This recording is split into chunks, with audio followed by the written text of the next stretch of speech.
बच्चे से चाकू लेने के लिए माँ क्या करेगी?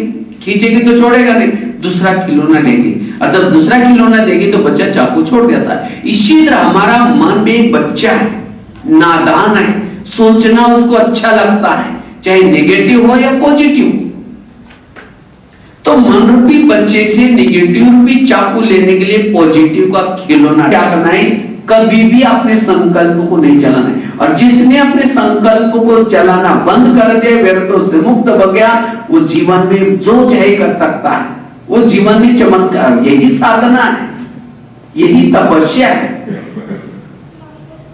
इसीलिए हमें अपने संकल्प को व्यर्थों से क्या करना है? बचाना है। उतना उसकी एनर्जी बढ़ेगी, उतना उसके श्वास भी बढ़ेंगे।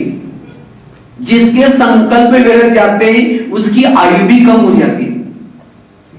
इसीलिए अपने संकल्प को कम से कम चलाओ और संकल्प को पॉजिटिव चलाओ, अपनी शरीर की भी आयु उसकी बढ़ जाएगी और वो निराकारी स्थिति में रह सकता है और शरीर बन सकता है। इसीलिए हमें क्या करना है? संकल्प को बचाना है। दो बातें बताई। पहली बताई खिड़की को रोज साफ करो, दूसरी बताई ड्रामा के ऊपर विश्वास करूंगी, लेकिन मैं जीवन में जो भी कुछ करूंगी आपको उसमें कुछ नहीं बोलना है। अगर आपने क्यों कुछ बोला तो मैं आपके साथ में नहीं रहूंगी, सदा के लिए छोड़ के चली जाऊंगी। तो शांतनु कहता है ठीक है आप जो चाहे करो, क्योंकि उसके ऊपर वो प्रभावित था। तो कहता है तुम जो चाहे करो, मैं तुम्हें कुछ नहीं बोलूंगा। तो जब उसकी दोनों की शादी हो जाते है तो कुछ समय के बाद उनको बच्चे हो जाते हैं। लेकिन बच्चे होने के बाद वो गंगा क्या करते, एक एक बच्चे को लेके जाकर के नदी में छोड़ देती है। तो एक छोड़ते है, दूसरा छोड़ते है, लेकिन शांतनु देखते रहता है। लेकिन उसने प्रतिज्ञा की थी। क्या प्रतिज्ञा की थी? तुम जीवन में जो भी करो मैं तुम्हें कुछ नहीं बोलूंगा। लेकिन अंदर से तो मन में आने लगा कि ये क्या कर रहे। तो ऐसे करते करते लास्ट में उसको रहा नहीं गया। एक दिन उसके साथ में जाता है और कहता है तुम ऐसे क्यों करते? तब जब उसने पूछा जब क्यों करते हैं, तब उसने गंगा ने कहा कि ये जो बच्चे पिछले जन्म में ब्रह्मा जी के श्राप के कारण हमारे पास जन्म लिए थे। ब्रह्मा ने कुछ श्राप दिया था और जिसके कारण ये बच्चे यहाँ जन्म लिए, और अब इन बच्चों को हम क्या करें? श्राप से मुक्त करेंगे। हम तो अच्छा काम कर रहे थे, लेकिन कहा कि आपने कहा कि ये क्यों कर रहे हैं, अब मैं आपके साथ नहीं रह सकती, वो चलेगी। कोई व्यक्ति परेशान करता है, क्यों?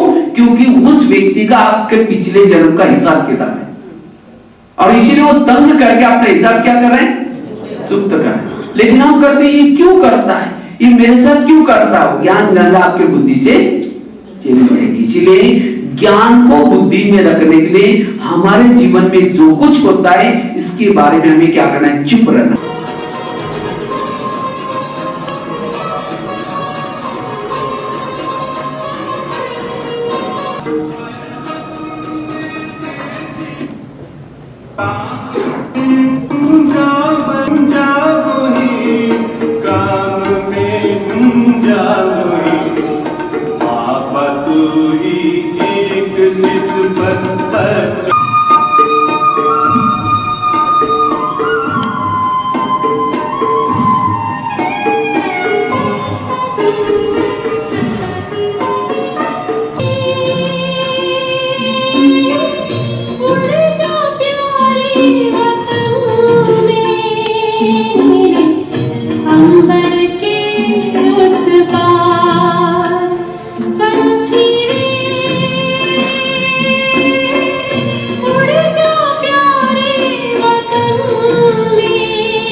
Hare